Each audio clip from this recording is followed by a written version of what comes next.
Hello everyone, Rahul Mishra नाम है हमारा। और आज का ये जो वीडियो रहेगा, यहाँ पर हम लोग 1 से लेकर 3 दिसंबर तक की banking and financial awareness discuss करने जा रहे हैं।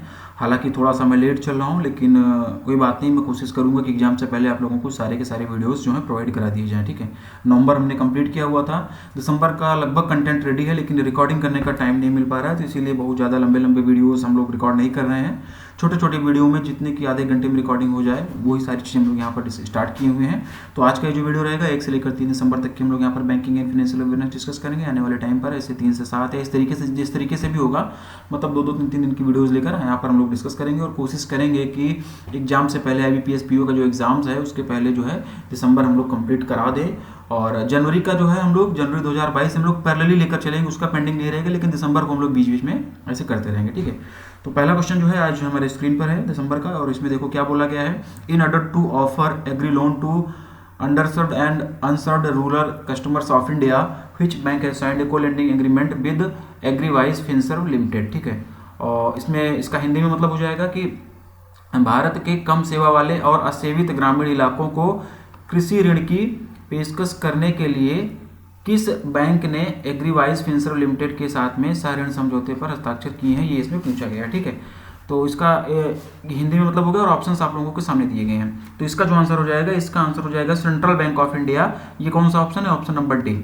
ठीक है, option number D central bank of India इसका आंसर हो जाएगा। ठीक है, तो जो ये एग्रीवाइज फिनसर्व लिमिटेड है, यहाँ पर जो ये दिया गया है एग्रीवाइज फिनसर्व लिमिटेड है, ये क्या है? तो ये एक प्रकार की क्या है? NBFC है। ठीक है ना, अब NBFC का फुल फॉर्म ये सब पता होगा, ये बहुत बेसिक चीज़ें हैं, ये बताने की और पढ़ाने की चीज़ें नहीं है। ठीक है ना, तो ये एक NBFC है, एग्रीकल्चर बेस्ड NBFC है। ठीक है ना, एग्री फोकस्ड NBFC है, और इसी ने अभी हाल ही में सेंट्रल बैंक ऑफ इंडिया के साथ में को लेंडिंग एग्रीमेंट साइन किया हुआ है। ठीक है, और किस लिए ये को लेंडिंग एग्रीमेंट साइन किया गया? को लेंडिंग एग्रीमेंट क्यों साइन किया जाता है, कैसे, ये सारी चीज़ें आपको पता होंगी, पिछले कई वीडियोस में बताया गया है। को लेंडिंग एग्रीमेंट के बीच में बैंक और NBFC के बीच में जो है एक लोन एग्रीमेंट साइन किया जाता है, जिसके तहत में जो है लोन प्रोवाइड किए जाते हैं।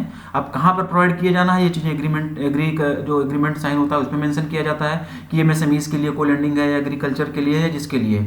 और जो भी लोन प्रोवाइड किया जाता है उसका 80% लोन जो है वो जो है बैंक के द्वारा दिया जाता है। ठीक है ना, 80% लोन बैंक के द्वारा दिया जाता है और 20% लोन जो है वो NBFC के द्वारा दिया जाता है। ये क्वेश्चन मैंने पिछले वीडियोस में पूछे हुए थे, और 1 या 2 लोगों ने ही इसका रिप्लाई दिया था कि किसके किसके द्वारा कितना कितना लोन दिया जाता है। शायद बाकी लोगों को पता नहीं था, या पता था फिर देना नहीं चाहते थे, हो सकता है कुछ भी रीजन रहा हो। लेकिन मैंने सोचा कि क्योंकि रिप्लाई आप लोगों के बहुत ज़्यादा कम आए थे, आंसर्स आप लोगों के बहुत ज़्यादा कम आए थे, तो मुझे लगा कि एक बार फिर से क्लियर कर देना चाहिए। ठीक है, तो जो भी, जैसे समझो थोड़ा सा इसको, और जैसे 100 रुपये का लोन मान लो दिया गया, ठीक है ना, को लेंडिंग एग्रीमेंट के तहत में, तो 80 रुपये जो होगा वो बैंक की तरफ से दिया जाएगा और 20 रुपये जो होगा वो NBFC के तरीके से दिया जाएगा। ये बेसिकली NBFC को लेंडिंग एग्रीमेंट की कहानी है। ठीक है, तो बस इतना ही हम लोगों को जानना था। और यहाँ पर बात किसकी हुई है? बात हुई है यहाँ पर सेंट्रल बैंक ऑफ इंडिया की। सेंट्रल बैंक ऑफ इंडिया का हेडक्वार्टर कहाँ पर हो जाएगा? सेंट्रल बैंक ऑफ इंडिया का हेडक्वार्टर हो जाएगा मुंबई, महाराष्ट्र में। मुंबई, महाराष्ट्र में इसका हेडक्वार्टर हो जाएगा। ठीक है, M वेंकट राव ये इसके MD एंड CEO हो जाएंगे। M वेंकट राव ये इसके MD एंड CEO हो जाएंगे। इस्टेब्लिशमेंट ईयर की अगर हम लोग बात करेंगे तो इसका इस्टेब्लिशमेंट ईयर हो जाएगा 1911 और इसकी टैग लाइन भी इसी से मिलती जुलती है, सेंट्रल टू यू सिंस 1911, ये इसकी टैग लाइन हो जाएगी। सेंट्रल बैंक ऑफ इंडिया के बारे में सारी चीज़ें मैंने बता दी, और ऑप्शन में बाकी तीनों जो बैंक हैं इनके बारे में सारी चीज़ें आपको पता होंगी, ऐसी उम्मीद करता हूँ मैं। और यहाँ पर बात हुई थी एग्रीवाइज फिनसर्व लिमिटेड की, तो थोड़ा सा इसके बारे में भी जान लेते हैं। ये एक NBFC है और इसका हेडक्वार्टर जो है मुंबई, महाराष्ट्र में इसका भी हेडक्वार्टर है। ठीक है, मुंबई, महाराष्ट्र में इसका हेडक्वार्टर है, और इसके MD की अगर हम लोग बात करेंगे तो सुरेश गोयल जो है वो इसके MD हो जाएंगे। ठीक, चलो नेक्स्ट देखते हैं। In order to empower women entrepreneurs by providing financial assistance called Navchetna which bank has signed an MOU with Usha international limited, जिसको कि शॉर्ट में EUIL बोलते हैं। आगे से जहां पर भी मैं EUIL बोलूंगा आप लोगों को तुरंत समझ में आना चाहिए कि ऊषा इंटरनेशनल लिमिटेड की बात हो रही है।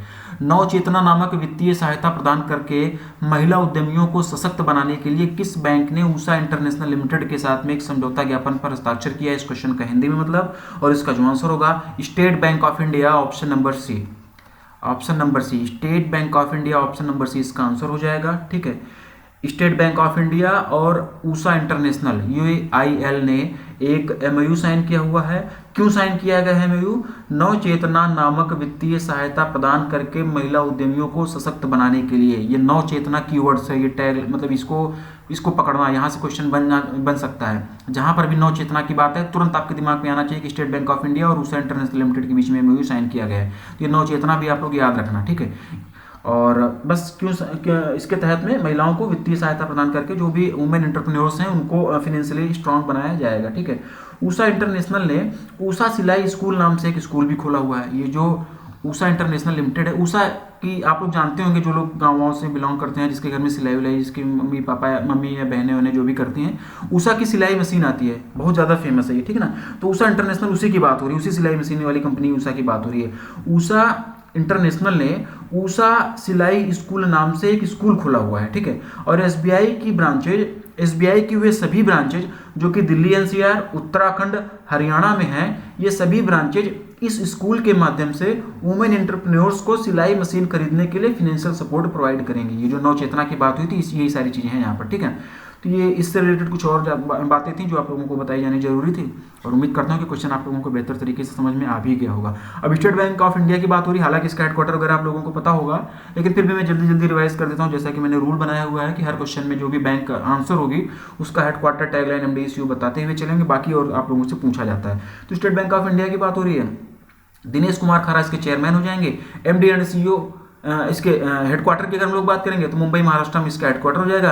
टैगलाइन आप लोग फटाफट कमेंट करके बताओगे। और एसबीआई का ही नहीं, बाकी और भी जो ये बैंकें दी गई एटलीस्ट इनका हेडक्वार्टर, टैगलाइन, एमडी और सीईओ, इतनी सारी चीजें आप लोग याद करते हुए चलो नेक्स्ट देखेंगे। How much loan has recently been approved by the Asian Development Bank for the Uttarakhand water supply and sanitation projects. Uttarakhand जल आपूर्ति और स्वच्छता परियोजनाओं के लिए एशियाई विकास बैंक यानी कि एडीबी के द्वारा हाल ही में कितना ऋण स्वीकृत किया गया है? लोन का क्वेश्चन है, बढ़िया क्वेश्चन है। मैंने बताया था कि जो लोग नोट्स वगैरह आप लोग बनाते हो, स्टार्टिंग में अपनी नोटबुक के 2-4 पेज छोड़ दिया करो जहां पर जीडीपी प्रेडिक्शन, लोन वगैरह ये सारी चीजें लिखा करो। तो ये लोन वाला क्वेश्चन लिख लेना, ये क्वेश्चन जरूरी है, इंपॉर्टेंट है, पूछा जा सकता है। और इसका जो आंसर होगा 125 million USD, option number D.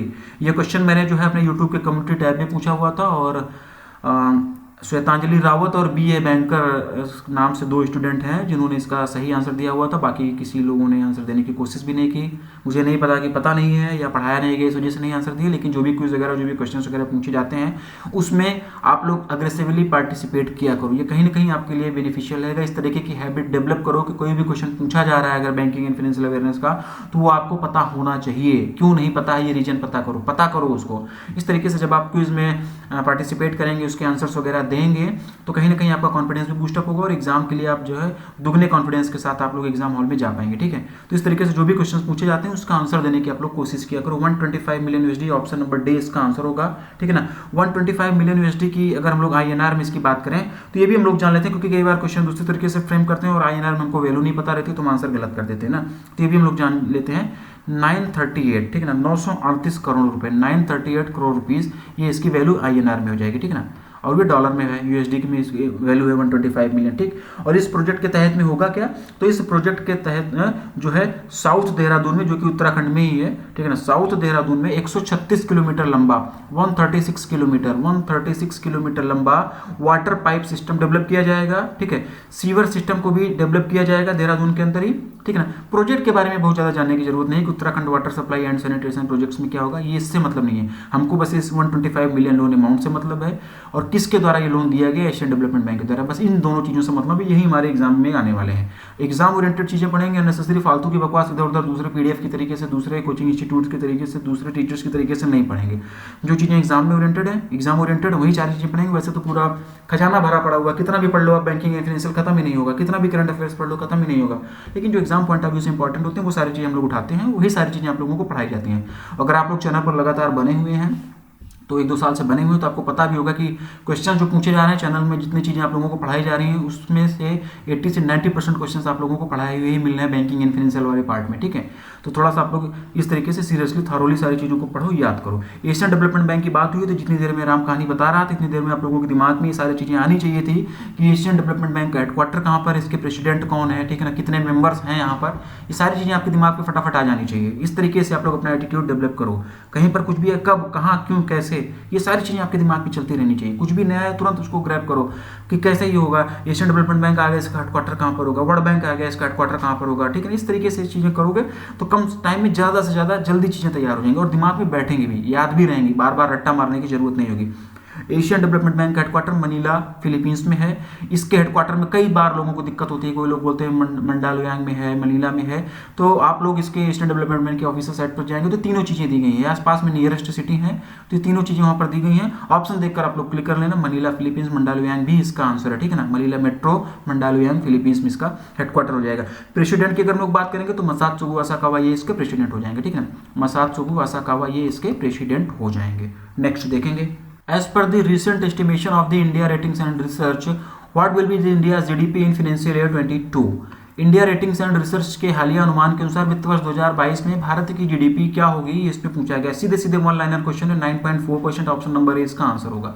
इससे ज़्यादा इसमें और कुछ भी जानने की जरूरत नहीं। जीडीपी प्रेडिक्शन के क्वेश्चंस लगातार आप लोगों को पढ़ाए जा रहे हैं, तो वीडियो में इसको एक जगह एक साथ लिख लेना। जिसका भी आईबीपीएस पीयू का एग्जाम है, एसबीआई का एग्जाम है, ये क्वेश्चन पूछा जा सकता है, यहाँ से एक नया क्वेश्चन देखने को मिलेगा, क्लर्कल कैडर में भी देखने को मिल सकता है, तो याद करना, यहाँ से कोई गलती नहीं होनी चाहिए।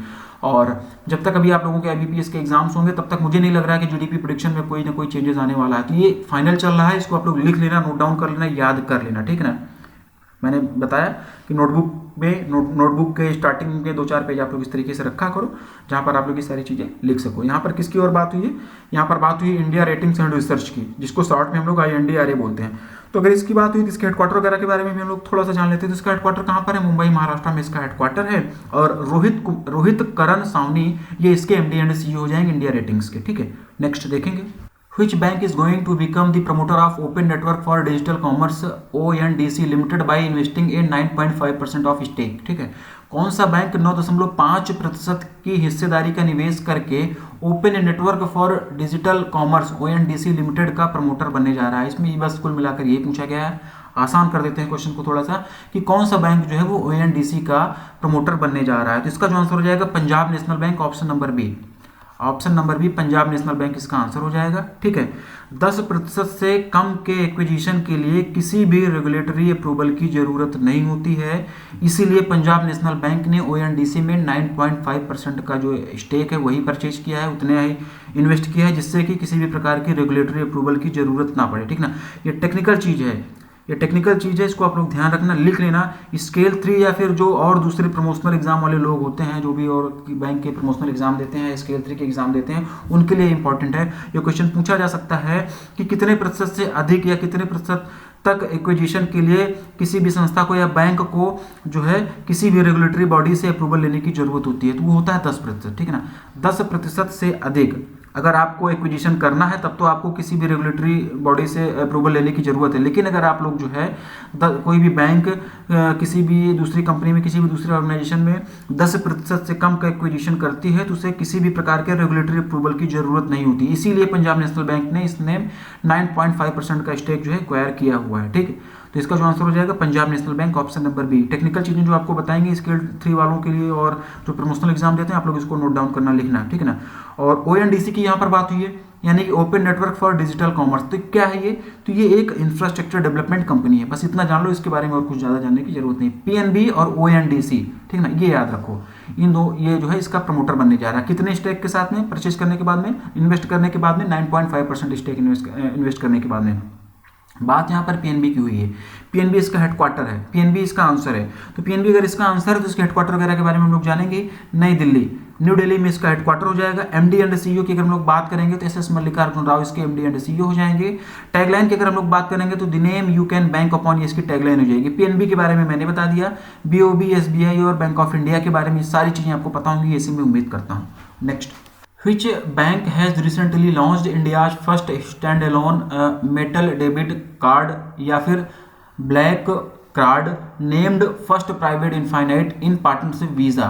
हाल ही में किस बैंक ने वीज़ा के साथ साझेदारी में भारत का पहला stand alone metal debit card या फिर उसे हम लोग ब्लैक कार्ड भी बोलते हैं, black card first private infinite नाम से लॉन्च किया हुआ है, ठीक है।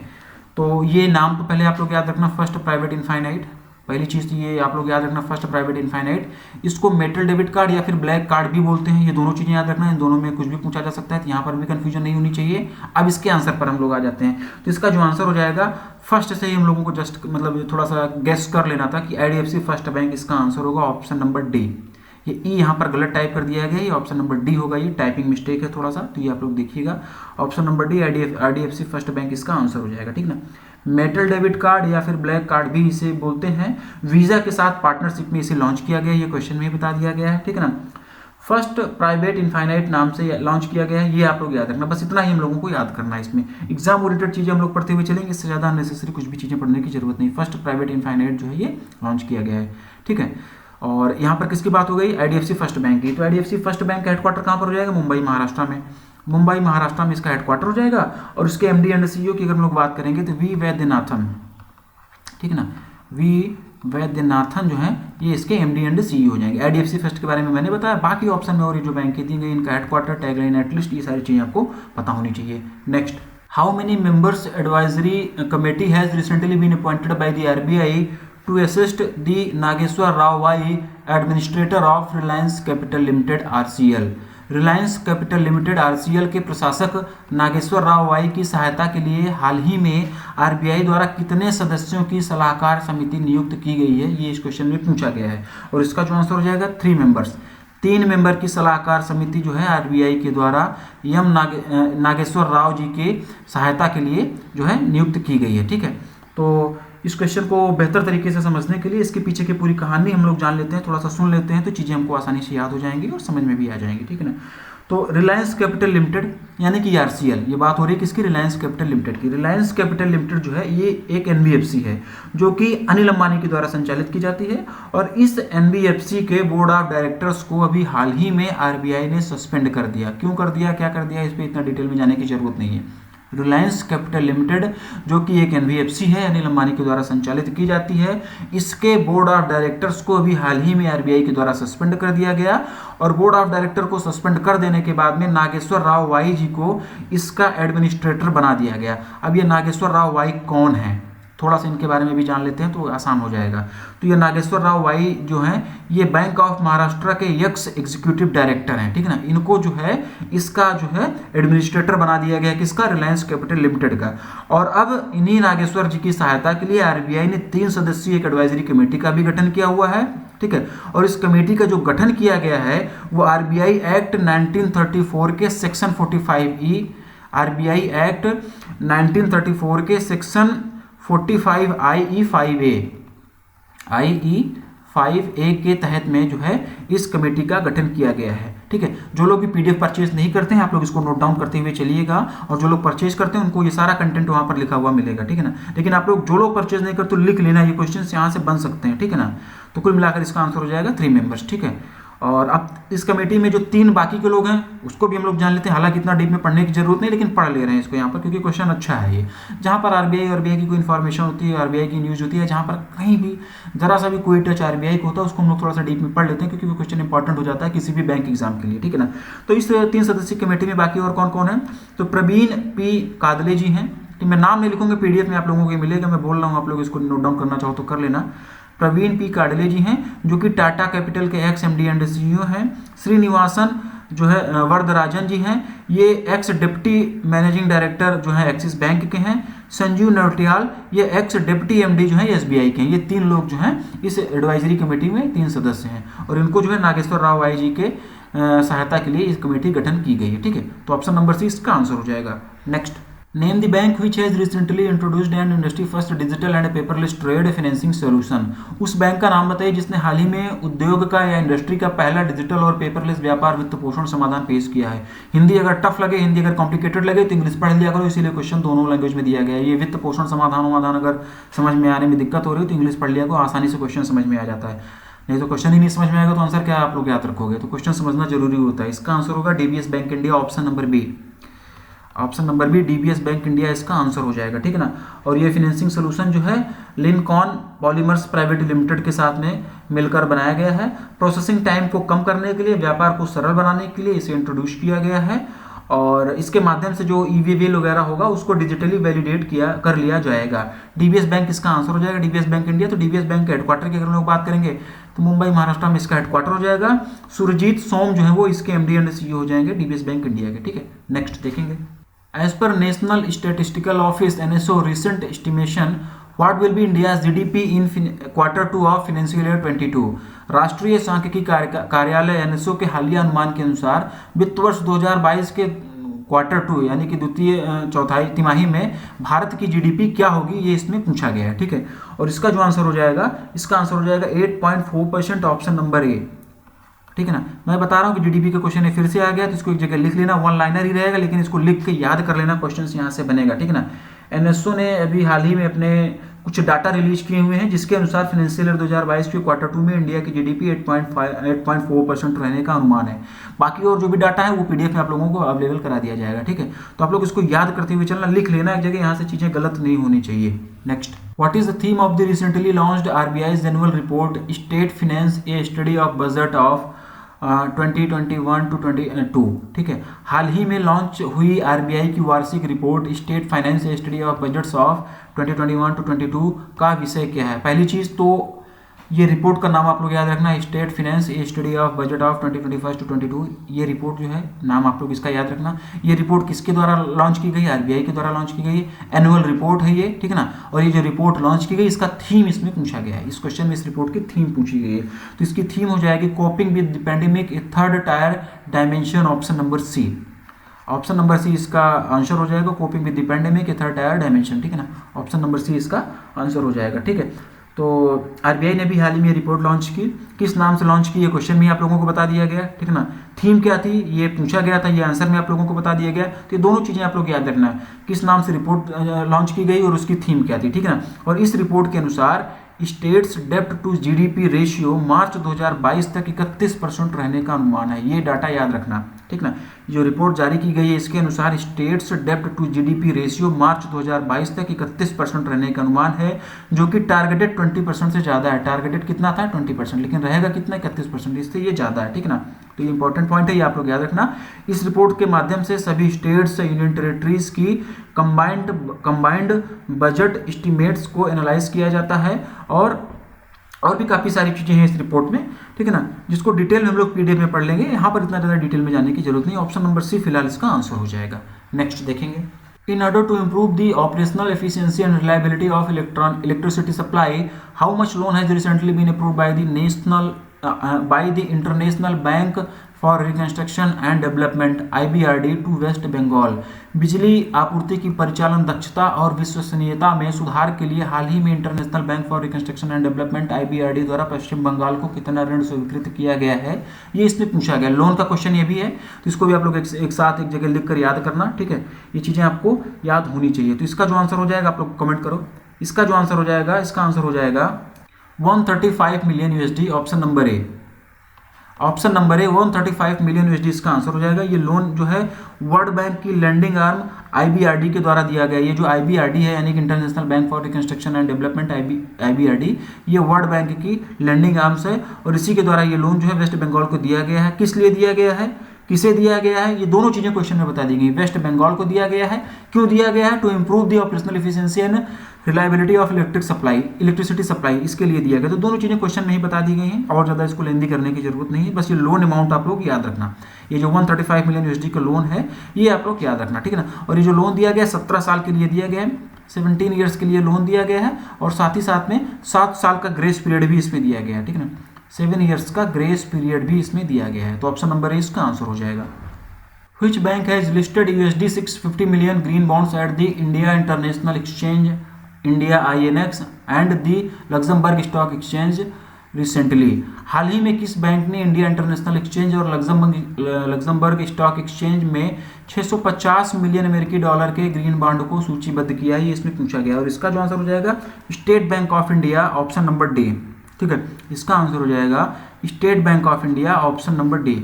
Option number D state Bank of India इसका आंसर हो जाएगा। इंडिया INX जो है यानी कि इंडिया इंटरनेशनल एक्सचेंज, इसको हम लोग शॉर्ट में इंडिया INX बोलते हैं। तो इंडिया INX जो है ये बॉम्बे स्टॉक एक्सचेंज की इंटरनेशनल आर्म है और ये जो ग्रीन बॉन्ड वाला अमाउंट है ये भी आप लोग याद रखना, USD 650 मिलियन। ठीक है ना, वर्ल्ड इन्वेस्टर वीक के दौरान ये लिस्टिंग जो है SBI के द्वारा मतलब ये लिस्टिंग एसबीआई के द्वारा की गई थी। वर्ल्ड इन्वेस्टर वीक के दौरान ये लिस्टिंग जो 650 मिलियन यूएसडी की ग्रीन बॉन्ड की लिस्टिंग है, ये एसबीआई के द्वारा की गई थी। और ये जो वर्ल्ड इन्वेस्टर वीक है, ये हर साल मनाया जाता है और इस बार ये 22 से लेकर 28 नवंबर तक ये वर्ल्ड इन्वेस्टर वीक सेलिब्रेट किया गया। मैं लिख दे रहा हूँ ये डेट, 22 से लेकर 28 नवंबर, ठीक है ना। 22 से लेकर 28 नवंबर तक जो है ये साफ थोड़ा सा लिख दे रहा हूँ, मैं भी कैसे लिख रहा हूँ पढ़ पा जाओगे आप लोग, ठीक है ना। 22 से लेकर 28 नवंबर तक के जो है ये बीच वर्ल्ड इन्वेस्टर्स वीक जो है ये सेलिब्रेट किया गया और इसी दौरान जो है एसबीआई ने 650 मिलियन यूएसडी की ग्रीन बॉन्ड को लिस्ट किया हुआ है, ठीक है। तो ऑप्शन नंबर डी इसका आंसर हो जाएगा। अब यहाँ पर एसबीआई का हेडक्वार्टर वगैरह, चलो मैं आप लोग बताओ, एसबीआई हेडक्वार्टर कई बार बताया जा चुका है, इन सारी चीज़ों का हेडक्वार्टर वगैरह आप लोगों को पता होगा, ठीक है। यहाँ पर मैं सिर्फ और सिर्फ इंडिया एक्सचेंज के बारे में बता दे रहा हूँ। इंडिया आईएनएक्स का हेडक्वार्टर कहाँ पर, ये मैं बताऊंगा बस, ठीक है ना। इसका हेडक्वार्टर कहाँ पर हो जाएगा, इसका हेडक्वार्टर जो है गांधीनगर गुजरात में हो जाएगा। और इसके एमडी एंड सीईओ की बात करेंगे हम लोग तो वी बाला सुब्रमण्यम जो है ये इसके एमडी एंड सीईओ हो जाएंगे। बाकी बैंकों का मैंने नहीं बताया, ये आप लोगों को पता होनी चाहिए, इसी में उम्मीद करता हूँ। नेक्स्ट देखूंगा, in order to enable the EMI services on its debit card, which bank has recently partnered with वर्ल्डलाइन। अपने डेबिट कार्ड पर ईएमआई सेवाओं को सक्षम करने के लिए हाल ही में किस बैंक ने वर्ल्डलाइन के साथ में साझेदारी की? वर्ल्डलाइन यार क्वेश्चन है, Kotak Mahindra bank, option number A इसका आंसर होगा। बस इससे ज़्यादा इसमें और कुछ भी जानने की जरूरत नहीं है। हाँ, कोटक महिंद्रा बैंक की बात हुई, हेडक्वार्टर वगैरह जरूर जानेंगे। मुंबई महाराष्ट्र में इसका हेडक्वार्टर हो जाएगा। उदय कोटक इसके एमडी एंड सीईओ हो जाएंगे, ठीक है ना। इस्टेब्लिशमेंट इसकी टैगलाइन की अगर हम लोग बात करेंगे तो लेट्स मेक मनी सिंपल, ये इसकी टैगलाइन हो जाएगी। वर्ड लाइन की अगर हम लोग बात करें, वहाँ पर बात हुई है वर्ड लाइन की, तो वर्ड लाइन की अगर हम लोग बात करेंगे तो इसका हेडक्वार्टर जो है बेजोंस फ्रांस में इसका हेडक्वार्टर हो जाएगा, ठीक। कोटक महिंद्रा के बारे में बताया और ऑप्शन में जो भी बैंकें दी गई इनका हेडक्वार्टर, टैगलाइन, एमडीसी, ये चीज़ें एटलीस्ट आपको पता होनी चाहिए। नेक्स्ट देखेंगे, which tech giant has recently signed an MoU with skill development ministry to train youth in fintech industry. Fintech उद्योग में युवाओं को प्रशिक्षित करने के लिए हाल ही में किस तकनीकी दिग्गज ने कौशल विकास मंत्रालय के साथ में एक समझौता ज्ञापन पर हस्ताक्षर किए हैं, ये इसमें पूछा गया और इसका जो आंसर हो जाएगा Paytm, option number C. Option number C Paytm इसका आंसर हो जाएगा, ठीक ना। इस एमओयू के साइन हो जाने के बाद में पेटीएम अगले 3 सालों के अंदर 6000 लोगों को, अगले 3 सालों के अंदर 6000 लोगों को, कितने टाइम के लिए, कितने सालों के दौरान, 3 सालों के दौरान 6000 लोगों को फिनटेक इंडस्ट्री के लिए ट्रेन करेगा, ठीक है। और 6 मंथ का ये ट्रेनिंग पीरियड होगा, ये ट्रेनिंग प्रोग्राम जो होगा 6 महीने का होगा। पेटीएम की यहाँ पर बात हुई, नोएडा यूपी में इसका हेडक्वार्टर हो जाएगा। विजय शेखर शर्मा ये इसके सीईओ हो जाएंगे। अगले क्वेश्चन की तरफ बढ़ते हैं। In order to provide financial support to farmers, which bank has recently signed a co-lending agreement with the Adani Capital Private Limited? यहाँ पर फिर से co-lending agreement की बात हुई है, तो co-lending agreement किसके किसके बीच में होता है, कितना कितना किसका शेयर होता है, ये याद करते हुए चलना, ठीक है।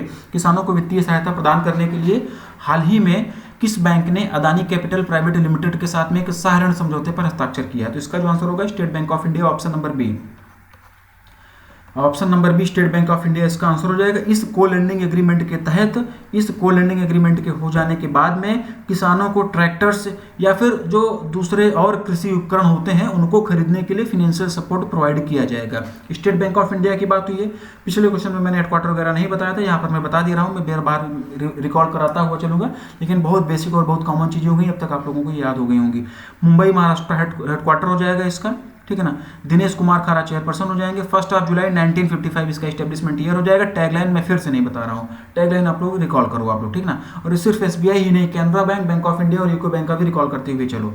Next, as a part of its women empowerment agenda which bank has recently launched a savings product name Mahila Mitra plus. ये नाम आप लोग याद रखना, महिला मित्र प्लस, ठीक है ना। इसको बैंक मित्र हो तो इस तरीके से भी किसी भी तरीके से कोरिलेट कर याद कर सकते हो, महिला मित्र प्लस।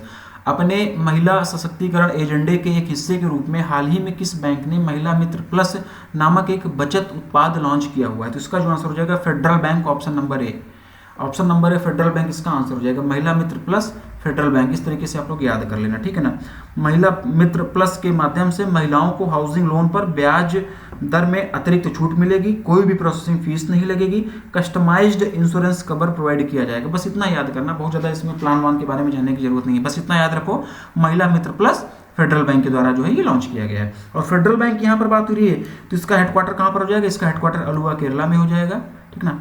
इसका हेडक्वार्टर जो है वो अलुवा केरला में इसका हेडक्वार्टर हो जाएगा। एमडी एंड सीईओ की अगर हम लोग बात करेंगे तो श्याम श्रीनिवासन, ठीक है ना। श्याम श्रीनिवासन इसके एमडी एंड सीईओ हो जाएंगे। Your perfect banking partner your perfect banking partner, ये इसकी क्या हो जाएगी, टैगलाइन हो जाएगी, ठीक ना। फेडरल बैंक के बारे में मैंने बताया, बाकी और ऑप्शन में जो दिया गया इसके बारे में आपको पता होगा, ऐसी मैं उम्मीद कर रहा हूँ। नेक्स्ट देखेंगे। As per the recent estimation of the Organization for Economic Cooperation and Development (OECD), what will be the India's GDP in financial year 22? आर्थिक सहयोग और विकास संगठन OECD के हालिया अनुमान के अनुसार वित्त वर्ष 2022 में भारत की जीडीपी क्या होगी। जीडीपी का क्वेश्चन फिर से आ गया। मैं बता रहा हूँ कि जीडीपी इस समय सारा रिवाइज होकर आप लोगों को मिल रहा है, इसको एक जगह लिख लेना, याद कर लेना, यहाँ से क्वेश्चन पूछे जाएंगे, ठीक है ना। दूसरी चीज OECD का फुल फॉर्म भी आप लोगों को पता होना चाहिए, Organisation for Economic Cooperation and Development. ये भी क्वेश्चन आप लोगों को पूछा जा सकता है, क्लर्कियल कैडर में पूछ लिया जाएगा कि OECD में डी का मतलब क्या होगा या सी का मतलब क्या होगा, तो ये चीज़ें आपको भी यहाँ से याद होनी चाहिए। इस तरीके से भी आप लोग इसको पढ़ा करो, और बस वन लाइनर ही रहेगा ये। 9.4% ऑप्शन नंबर डी इसका आंसर हो जाएगा, ठीक है। ऑप्शन नंबर डी 9.4% इसका आंसर हो जाएगा। ये बात कब की हो रही है, फाइनेंशियल ईयर 2022 की, ये भी थोड़ा सा देख लिया करो, ये चीज़ें भी नोटिस कर लिया करो कि फाइनेंशियल ईयर 2022 की पूछ रहा है या फाइनेंशियल ईयर 2023 की पूछ रहा है ना। इस तरीके से भी आप लोग पढ़ते हुए चलो, ठीक। अगला और लास्ट क्वेश्चन देखेंगे हम लोग इस वीडियो का। As per the recent estimation of the S&P global ratings, what will be India's GDP in financial year 22? S&P global ratings के हालिया अनुमान के अनुसार वित्त वर्ष 2022 में भारत की जीडीपी क्या होगी, ये भी इसमें पूछा गया, और ये भी जीडीपी का क्वेश्चन है, इसको एक जगह आप लोग लिखते हुए चलो। ऑप्शन नंबर ए 9.5% इसका आंसर होगा, ठीक है ना। रिवाइज जीडीपी आप लोगों को पढ़ाई जा रही है, क्वेश्चन यहाँ से एग्जाम में पूछा जा सकता है, तो एक जगह लिख कर याद कर लेना, ठीक। वन लाइनर ये भी रहेगा, ठीक है ना। और SBI इको रैप के अनुसार फाइनेंशियल ईयर 2022 में 9.5% से ज़्यादा रहने का अनुमान है। और अभी 2-4 क्वेश्चन पहले या 2 वीडियो पहले NSO, RBI, OECD इन सब के द्वारा क्या क्या जीडीपी प्रेडिक्शन रहने वाला, ये सारा कुछ आप लोगों को पढ़ा दिया गया है, तो इसको आप लोग एक साथ लिख लेना, एक जगह लिखकर आप लोग याद रखना। यहाँ पर बात S&P ग्लोबल की भी हुई थी, S&P ग्लोबल रेटिंग्स की हुई थी, तो इसका हेडक्वार्टर न्यूयॉर्क USA में हो जाएगा, ठीक है। न्यूयॉर्क USA में इसका हेडक्वार्टर हो जाएगा। बस इससे ज़्यादा और इस क्वेश्चन में कुछ नहीं पढ़ना है। और आज का वीडियो यहीं पर हम लोग खत्म करेंगे, वाइंड अप करते हैं इसको। आज हम लोगों ने 3 दिसंबर तक की बैंकिंग एंड फाइनेंशियल अवेयरनेस कर ली। कोशिश करूंगा कि बहुत जल्दी आप लोगों को आगे की भी banking and financial awareness provide करा दी है, ठीक। तो चलो मिलते हैं अपने अगले वीडियो में।